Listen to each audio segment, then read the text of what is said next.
change that much from president to president because it's almost fixed by the immutable forces of trade and lots of experts behind the scenes who frankly probably know more than any president is ever going to know because China's a mysterious place and has lots of things, considerations.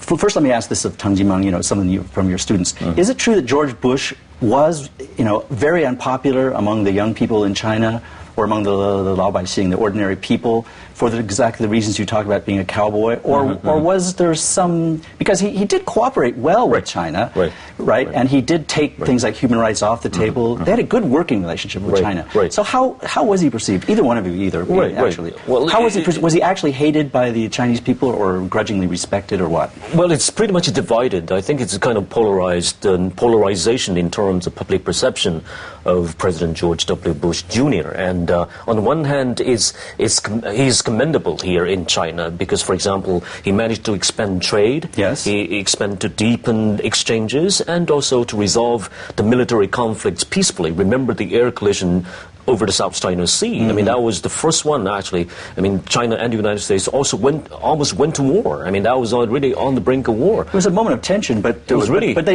Surely the Chinese people don't give Bush credit for handling that well, do they? I mean, well, I think what happened was, like, when Bush first came into power, he had some very strong words for China, including in one of his very first interviews, he said the U.S. would do whatever it takes to defend Taiwan, and then the spy plane collision. So it didn't start out really well.